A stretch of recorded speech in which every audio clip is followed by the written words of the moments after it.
All right, well, ladies and gentlemen, I wanted to discuss the early votes here and talk about some encouraging numbers I am seeing from the Republicans. I do say, especially this election cycle, you compare the early vote to 2020, very hard to do that. I would almost say it's better to compare this early vote to 2016 or even 2012 rather than 2020 just because of how different it was. But Democrats still guaranteed will vote early more than Republicans. Republicans will win the day of turnout.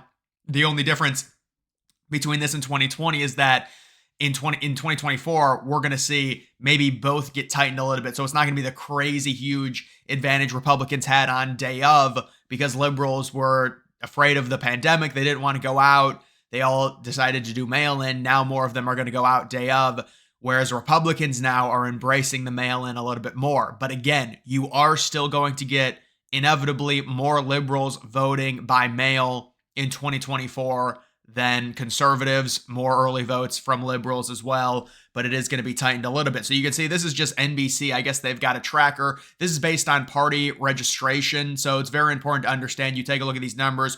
You do have 17% unknown or other, whatever you want to call it, which obviously is a very important block of this because some people are not registered, obviously Republican, Democrat, whichever way it may be, or they are independent and then they're voting for someone, or they might vote Green Party, who knows, or they might not vote at all, or they might write someone in. There's a lot of things. But obviously, I would imagine, I don't even know, but these numbers are going to be better for conservatives this go around than they were in 2020. Again, that's a number of things at play. Republicans wanting to vote early, embracing it this time. Trump embracing it. I saw at one of his rallies, it had in big letters, vote early. You would never see something like that in 2020, or at least it would be very hard to come by. It's just a completely different strategy they're going with now. And you can take a look at some of the, and again, the reason this is so tough is because this is just a snapshot. So like we look at some of this data and we're like, well, you look at Georgia. If this is how it turned out, like right before the election, the final early vote and mail-in count was Republicans +1. Yeah, I think Trump would do very, very well in Georgia. Because you would think in a swing state like Georgia, you would get more Democrats doing the early vote, doing the mail-in, but Republicans sitting +1. But the reason this is just a snapshot because it might change tomorrow. The Democrats might be leading by 3. So that's why it's kind of hard to take this stuff. You can see North Carolina, very, very close. A lot of people in the other category. 37% Democrats, 33% Republicans, 30% other. So those two states, the Rust Belt, pretty heavily right now favoring Democrats in terms of the early and mail-in, although I have heard very good things out of Pennsylvania when it comes to Republicans cutting into Democrats' lead in that state when it comes to the early voting. Michigan, Democrats sitting +18, not surprising. This is interesting. Wisconsin looks like a lot of people right now that have voted, party registration is other or third party, whatever you want to call that. Nevada right now, Republicans sitting +22. And then Arizona, Republicans sitting +11. These are just really, really early numbers. But I do want to go over some of the data here. When you look at North Carolina early vote for first-time voters, and you can see the difference here in 2020. Well, you're comparing midterms. It's, comparing some of this data is just hard to compare midterms to a general election. But you look at the midterms. I thought this was 2020 versus 2024, honestly, but 2022 versus 2024, it's a 10-point increase or 10-point advantage for Democrats. Now you're looking at a 2-point advantage for Republicans, but that's comparing midterms. You want to compare election years because then we could actually know, like in 2020, Trump won by 1, and now he's performing this much better.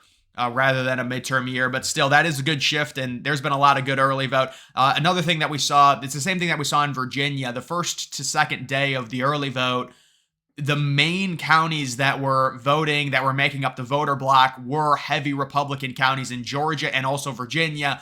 It speaks to good enthusiasm for Trump on the early days of early voting, and it speaks to a new thing that Republicans are doing. And also, another thing I want to talk about, when we go to the day of, when actually election night, and you start getting votes counted, what we've been used to seeing, and we saw this in 2016 and to a much bigger degree in 2020, is, especially in the Rust Belt, the way they count the ballots, you will see Donald Trump have a big lead and then it'll get shrunk. And in 2016, Hillary shrunk it, but Trump was still able to hold her off. And in 2020, we got the 4-day charade, and then Biden overtook and then won by like 0.3 in a lot of those states. It's the same thing that happened in Georgia as well. And so I don't think we're going to see that big of an extreme this year because Republicans are going to have more of that early vote. So if they do the day of voting, obviously Trump is going to win the day of, no doubt about that. But when it comes to making up that lead, it's going to be harder for Harris to do that because Republicans are going to have more day of voting. What Democrats are hoping is, in turn, they're going to have more, or excuse me, Republicans are going to have more early voting. Democrats are hoping they're going to have more day of voting to make up for that lack of early voting advantage, because it's going to be less in 2024, we would expect. And so there's those two components to where we're not going to see the extremes where Trump goes up by 20 in terms of the day of, and then they dump all the mail-in ballots, and then, oh my goodness, now Biden's starting to make it up. I mean, we had numbers out of Pennsylvania where it was like 62% of the vote was in, and Trump was up by 16 points, and he still lost. And that would be the dynamic of that would be they count the day of, and then they count the early vote after. Florida does it completely different. They count them basically at the same time, or they might actually count the early vote first. But Florida looks amazing. I don't know if you guys have seen their early vote numbers. I've said Florida is about a +7 Republican environment, +8 if you talk about voter registration being over 1 million in favor of Republicans. And that's why people are saying, well, if it is really +7, +8 for Republicans, then Trump also doing well with independents. We saw him do well there in 2016 and 2020. That's why you start seeing people predicting Trump to win Florida by 10 plus points, possibly 10, 11 points in Florida, which is going to help him significantly in terms of the popular vote. And it's also going to secure Florida for election cycles to come for Republicans. If you can balloon that lead out, Democrats are pissed off. There's so many electoral votes in Florida that what the Republicans have been able to do to that state. I mean, Democrats thought they were going to win the state in 2020 and 2016. If you go back to 2020, at this time, Biden was winning the polls by like 2 or 3 points in Florida. They thought they were just going to win the state outright. Now they're going to lose possibly by 10 points. This is big stuff. And so Florida's getting very good early voting numbers. Arizona is as well. But I do want to caution people, the early vote, people like looking at it because technically it's real votes and we have data to analyze. But again, there's so many different things to take into account. I will say that when you look at the first-time voters, that's something that could be a very good indicator, because also apparently Trump is making up ground on first-time voters in a lot of different states in the early voting, which is good, really, really good. That can help him win those states. Democrats are only up by about 80K votes in early and mail-in voting in Virginia. That's insane. If it continues, Trump will win Virginia by well over 200K votes. Well, it's hard to say that because we don't know how many Democrats are going to show up day of. I think Trump's going to do very well in Virginia. It's probably going to be maybe a 3 or 4 part loss right now. But listen, if Trump continues to where he's starting to lead some of these popular vote polls, just the general election, we may have to flip Virginia. I mean, we want to get a nice poll out of Virginia that has Trump tied or up 1, and then we can really go full-fledged about flipping Virginia.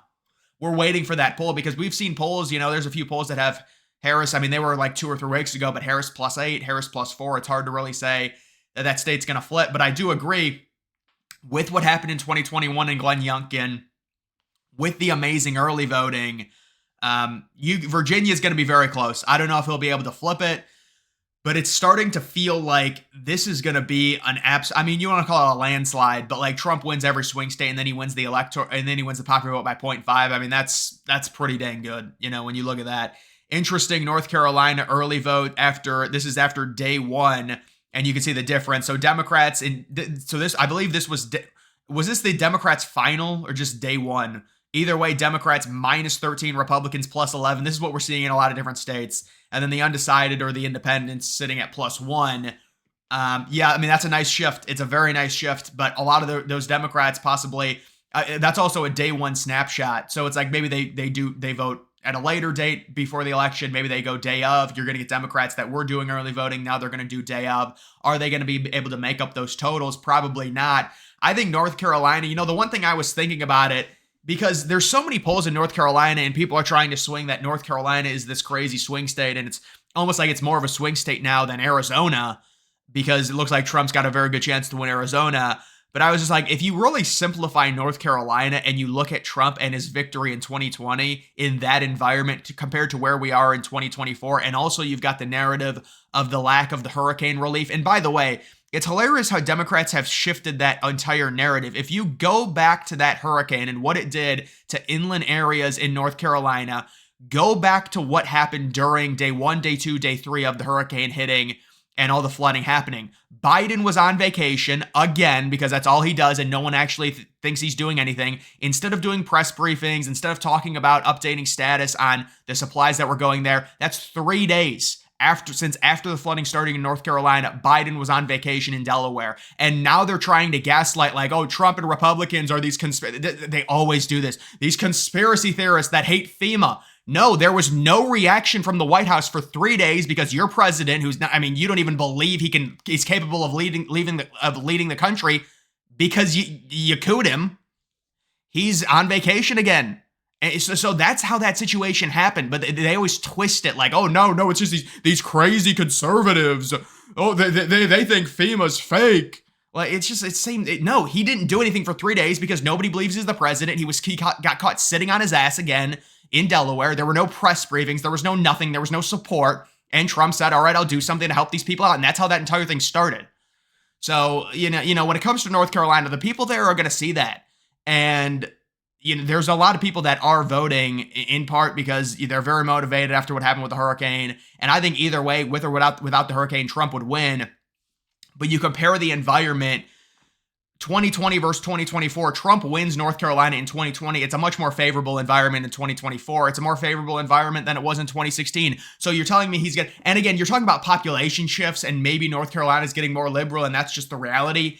But it's a very close margin, but it would be very surprising to see Trump lose North Carolina, even though he only won it by a point, because this is just a more favorable environment nationwide where more and more people are becoming Republican. Look at the voter registration. Look at the popular vote we're going to see this year.